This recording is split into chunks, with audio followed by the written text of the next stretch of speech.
Ongi etorri Protalen podcastera. Gaurko atal berri honetan leihoa zabalduko dugu mundura, nazioartera. Gure gaurko gonbidatuak, elkarrizketatuak, Julen Mujikak nazioartean hainbat herrialderekin lan egiten duelako, ibilbide zabala egin du eta gauza interesgarria dauzka kontatzeko, bera kontatuko dizkigu noski. Julen, ongi etorri. Eixo egun on erea. Tira, asteko eta behin eskatuko dizut zu kontatzea zure hitzez ze alorretan egiten duzun lan eta apur bat zertan datzan zure lanak. Gaur egun 2019tik salmenta talden nabil lanen. Eta, gure helburu nagusie, eskarik lortzea da, hanpon, balbula horiek fabrikatu ditzagun. Kanpoan lan egindakoa, kanpoan bizitakoa zara, esperientzia hori kontatzerik bai? Bai, nik nire ibilbide hanpon 2008 hasi nun, hasiera baten proiektu kudeaketak eramaten itun, edo eskarien kudeaketak, nun, bezero desberdinekin izaten nintzen kontaktun, eta, sortatu zitzaidan urte horietan, bidaiatzea. Bai, herrialde desberdinetak, Japonia, Estatu Batuk, Singapur, Finlandia, baina, beti izan zian, bidai motzak, ez? Azkenen proiektuen kudeka eta hortan, eskatzen zona zen, bidai motzak egin, eta buelta. Eta, zorionez, 2019 urten sortatu zitzaiten aukera egoekorera bizitzea jutea, eta, alaxe inun, ez? Asko pentsatu gabe, pausoa eman, eta bertara junintzen bizitzea. Herrialde berri batera, dena utzita herrialde berri batera joatea, ez da gauza oso erraza, ez dakite egokitzapena zure kasuan nolako izan zen, edo nola bizi izan zenuen zuk hori? Bai, ez da erresa, eta gutxigo, adiez, Egokorea batek 50 milioi biztanle ditu, baina Seul hiria bakarrik 10 milioi. Ni behasain darra izan da 13.000 biztanletik. Salto izugarria da. Golpe handi hasieran, naiz eta bidaiatu bai oporretan edo laneko bidaioietan, ez da berdine bertan bizi izatea, ez? Orduan, egokitzapena hasieran, esango genuke, erronka politia izan zala. Asteko hizkuntza, hizkuntza erabat desberdina, eta kulturalki ere, txoke handia. Nola moldatu zinen, nola egin zinen hizkuntza horretara, kultura horretara? Bai, azteko gogo asko jarrita, ez? Erronka pertsonala garrantzitsu ezan. Eta, azkenen egunerokotasunea ohitzen saiatzen zea, desberdina dalako, hemengo bizitzakin, azkenen bizitza erritmoa oso altu da, eromen bat, momentu batzutan.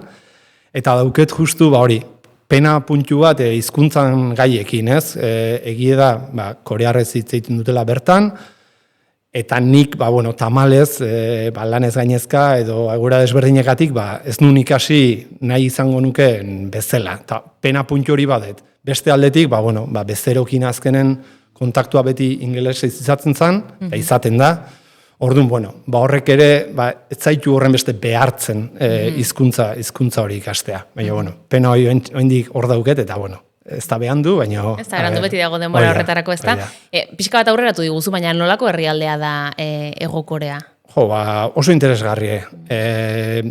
Da herrialde bat nun teknologikoki, bai modan oso aurreratu ikusten duzu, eta aldi beren, bai kulturalki, ohitura oso zarrak mantzentzen dituzte oraindik, ez? Gero esamar da baita, Seul hiriburue gauza bat dala, eta behin hiriburutik irteten zanen herrialdea oso desberdine dala baita.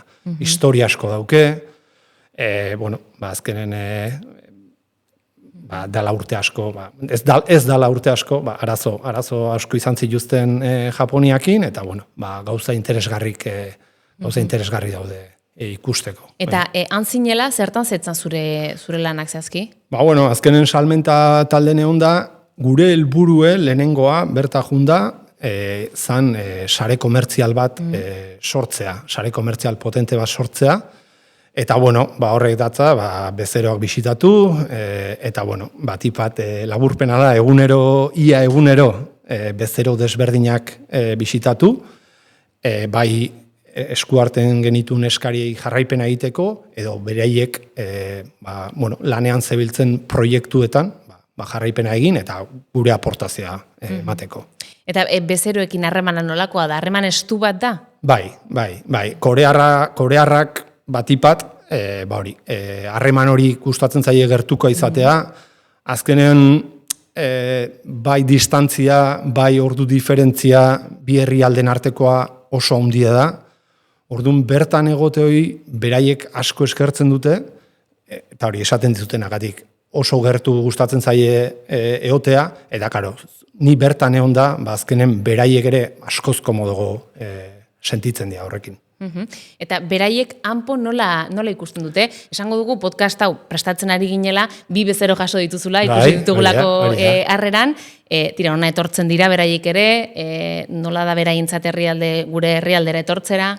Bueno, hasteko nik esango nuke, eta nire iritzia da, noski, baina hori, ikusten dutela enpresa oso garrantzitsu bat beraientzako, azkenen beraiei berezerok dira eta gugea beraiei balbulak saltzen dizkiogun hornitzailea, baina azkenean erlazioa, bin arteko erlazioa, ez adiskide bezala, baina oso erlazio oso garrantzitsue da. Azkenean guk beraien laguntza behar dugu eskari lortzeko, eta beraiek gure laguntza behar dute eskari horiek aurrera eramateko. Eta hori esan da, egia da, azkeneko urtetan geroz eta gehiago etortzen ari dela honea baita, eta ikeragarri gustatzen zaie hau. Japoniarrei adibidez, agian ezagunago egiten zaie, Donosti bat edo Euskal Herri bat, gastronomiaren gaiekatik, eta korearrak ez horren beste, baina hasi dia, ez? Han Seulen aurkitu dezakezu Donostiko binako gaztetarta, orduan eta geroz eta gehiago etortzen ari dira, eta azkenean kulturalki oso desberdinak gea, baina baditugu zenbait puntu antzekok. Orduan, sozialki asko gustatzen zaie irtetea, mendia ere asko gustatzen zaie, orduan, honea etorritakon harritu jentzaie asko, lehenbizi, ze azkenen Espaini mailan Madrid, Barcelona eta holako hiriak dituzte beti burun. Eta zuzer ikusi Eta oso desberdin egin zaie, eta egia esan esperientzia ona izaten ari dira, eta ni hain naiz ikusten, lanetik kanpo ere, tortzen ari dira honea, así que, seinale ona. Esan duguzu, hemen zaudela, bueltan zaudela, beraiek dira orain hona etortzen direnak, zu merkatu berdinetarako lanean jarraitzen duzu? Hori da, azkenen ni Hego Korea jo nintzenen banekin rekorrido bat edo euki bartzuela, amaiera puntu bat euki bartzuela, orduan sare komertziala ondo sendotu bai bueltatutakon, bertako aktibidadeak berdin jarraizezan edo beto, noski. Orduan, bueltan aizenetio, merkatu berdinak kudeatzen jarraitzen dut, eta hori, hemendikan, eta bertan ditugun bai kontaktu edo bezeroen harremanekin. Eta zuke nola daramazu, nola bizitzen duzu egunero bezeroekin hartu emanean egotearen hori, pentsatzen dut egun errazagoak, zailagoak daudela, denetarik biziko duzula, ez da? Hori da, egi esan, ordu diferentzikati bakarrik, goizen ofizina iristerako, nire lan zerrendaia bastante landuta goten da, zerrenda handi bat izaten dugu, eta oso interesgarria.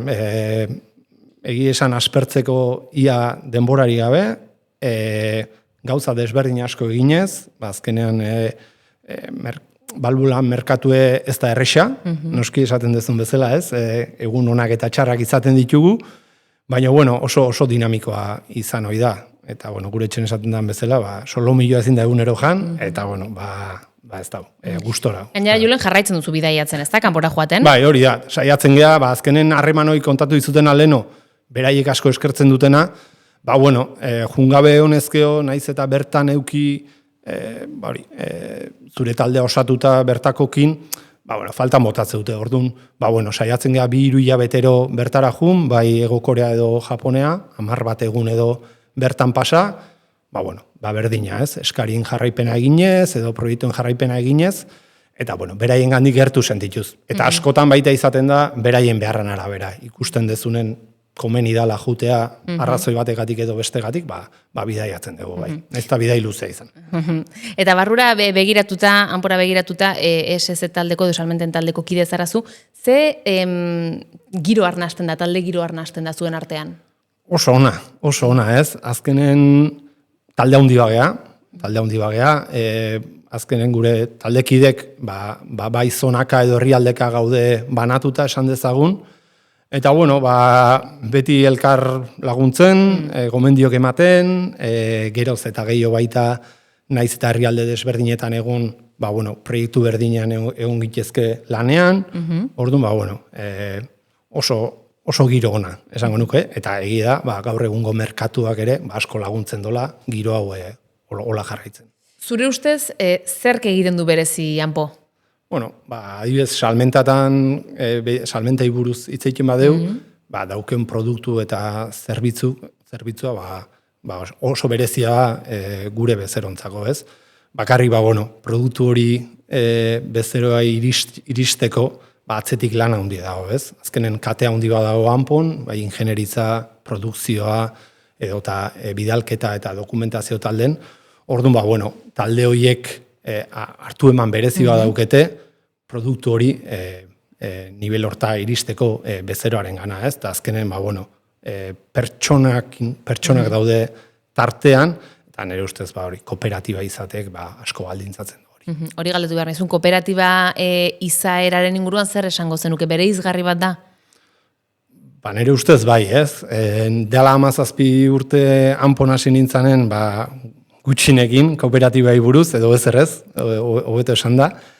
Eta urte guzti hauetan, ikasten ju naiz, eta oraindik ikasten nahi naiz, ez? Orduan, iruditzen zait oso modelo berezia, eskatzen duna jendeen arteko hartu eman hori, eta horrek gero azkenen emaitza bat dakar, ez? Eta gure kasun bezeron aurren, kontatzen diegunen ze enpresa mota, kooperatiba nola gehan, askotan, xok batean, interes berezie sortzen dute, batipat beraiek normalean, dienen enpresa multinazional handi batzuk, ez? Orduan, interesgarri egiten zaie, bai. Galdetu nahi zuen ere, ea zerk motibatzen zaituen zuri, egunero, ez? Lanera etortzeko orduan zein da zure motivazioa? Baitu, guk azkenen salmenta talden gaude, salmenta talden gure helburutakoa eskarik lortzea da, eta eskari horiei esker, azkenen Anpoa, esan dezagun lana ekartzen aizea, ez?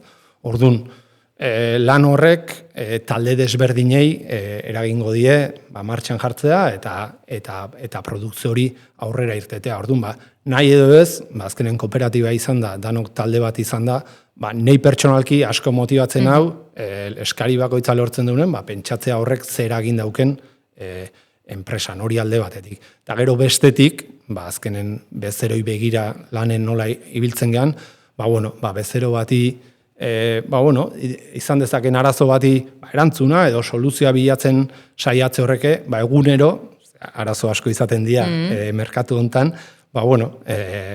pertsonalki asko motibatzen hau.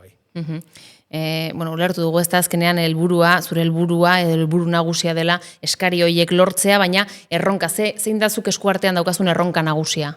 Egia da kontatu dizuten hori dana, pixkat egunerokoa dela, ez? Egunero ditugu bai martxan dauden eskariak, eskari posibleak, jarraipen hori egiten dugu amaiera arte, ordainketa jaso arte, bezeroarekin kontaktun. Hori da eguneroko erronka bat, eta gero ja, epe ertain luze batera gure erronkak dira, kasu honetan, adibidez egokoran, merkatu berriak sortzen ari dira, bai offshore plataformetan edo bezero berriekin, eta erronka nagusi oraintxe bertan merkatu berri horietan sartzea litzeke gure produktuekin. Toren eskatuko dizut pixka bat, atzera begiratu, urte hauetara begiratu, eta nola baloratzen duzun egindako ibilbidea, Anpon egin duzun ibilbidea? Netzako izugarria, ez? Polite, momentu hon eta txarrekin, edo ez hain honekin, baina, ikeragarri pertsonalki asko ikasi dut, azkeneko urte guzti hauetan, ikusi izan dut, bai Anpok izan duen evoluzioa, azkenen gure merkatue, da, esan dezagun, montaña rusa bat bezala, ez, gora eta bera dabilena, ikusi ju momentu oso onak, momentu oso txarrak, eta hor ikusten duzu baita Anpon nolakoa dan, ez? Bai enpresa bezala eta bai pertsonak, ez? Egora horretan, pertsona bakoitzek nola erantzun don, eta niretzako izugarrizko esperientzia izan da bai. Galdetu behar nizunea nola salduko zenioken hanpo ezagutzen ez duen bati hanpo, baina nik uste ja kontatu duzula ondo baino beto, zein diren hemengo bereizgarriak eta nola den hemengo martxa. Julen, eskerrik asko, joan zaizkizu bezeroak ja bukatu dute? Bai, aldein dute, egi esan gaur bisita motza izan da, dana golako balie guztuango ginen, baina bai, gustora jundie eta gu baita gustora gelditu geha, así que... Ederki, eskerrik asko zure esperientzia gurekin partekatzeagatik, plazerra izan da. Eskerrik asko nerea. Gero arte. Eskerrik asko,